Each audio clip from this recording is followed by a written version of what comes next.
Hello friends, मैं दीपिका गुजराल आपका अपने चैनल स्टडी गुजराल में स्वागत करती हूँ।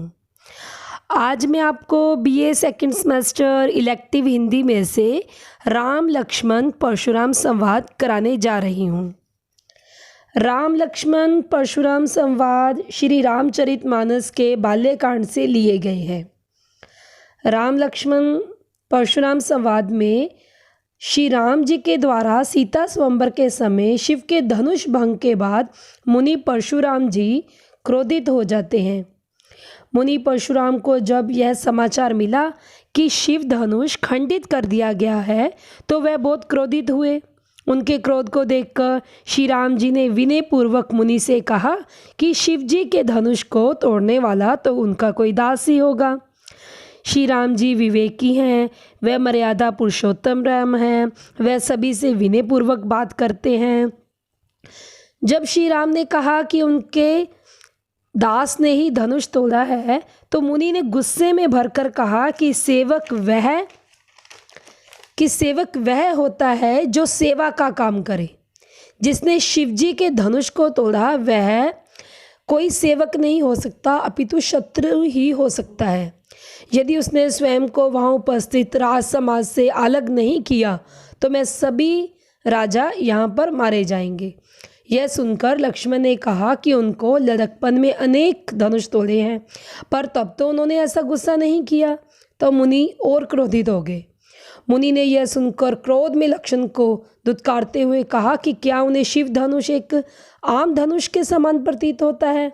तो लक्ष्मण ने हंसते हुए कहा कि धनुष तो सारे एक से ही होते हैं, पुराने धनुष को तोड़ने से क्या लाभ क्या हानि।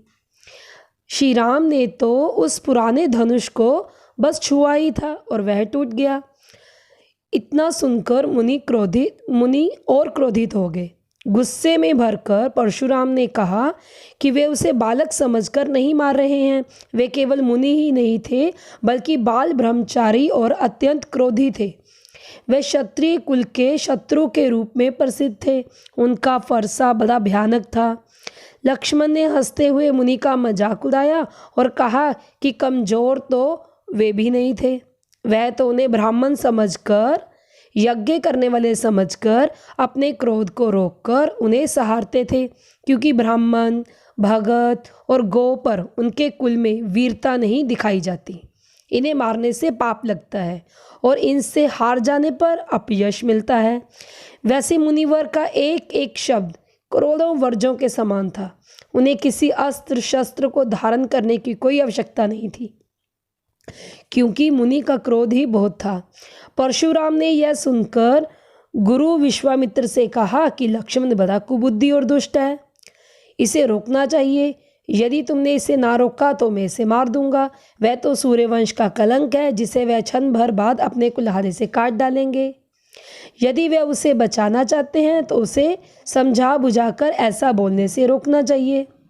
विश्वामित्र तो नहीं बोले, पर लक्ष्मण ने कहा कि यदि परशुराम को अपने बारे में कुछ और भी कहना है तो वह कह ले। वैसे वे अपना यश पहले ही काफ़ी बखान कर चुके थे। यहाँ पर लक्ष्मण जी इसलिए क्रोधित हो रहे हैं क्योंकि जब मुनि ने श्री राम को अपशब्द कहे थे तो लक्ष्मण जी से यह सुने नहीं गए थे। क्रोध को रोककर व्यर्थ दुख नहीं उठाना चाहिए। वैसे गाली देना शोभा नहीं देता। शूरवीर अपने बल युद्ध भूमि में दिखाते हैं, वे व्यर्थ की डींगे नहीं हाँका करते, ऐसा लक्ष्मण जी कहने लगे। परशुराम ने यह सुन गुस्से से भरकर अपना परशु सुधार कर हाथ में ले लिया। तब विश्वामित्र जी ने उनसे कहा कि वे उसके अपराध को क्षमा कर दें। बालकों के दोष और गुण को साधु लोग नहीं गिनते। तब परशुराम ने एहसान जताते हुए कहा कि वे विश्वामित्र के शील के कारण लक्ष्मण को बिना मारे छोड़ रहे हैं, नहीं तो अपने फरसे से उसे काट कर अपने गुरु के ऋण से मुक्त हो जाते। लक्ष्मण ने फिर परशुराम का मजाक उड़ाते हुए कहा कि वे अपने माता पिता के ऋण से तो मुक्त हो ही चुके थे, और जो गुरु का ऋण शेष बचा था और जिससे उनके माथे निकाला गया था वह उसे भी पूरा कर लें। यह सुनते परशुराम ने अपना कुल्हाड़ा संभाल लिया। वे अत्यंत क्रोधित हो गए। उन्होंने सारी सभा को ललकारा। सारी सभा में हाहाकार मच गया। लक्ष्मण जी की वाणी ने परशुराम जी की क्रोध अग्नि को बहुत अधिक बढ़ा दिया। तब श्री राम ने जल के समान शांत करने वाले शब्दों को कहा।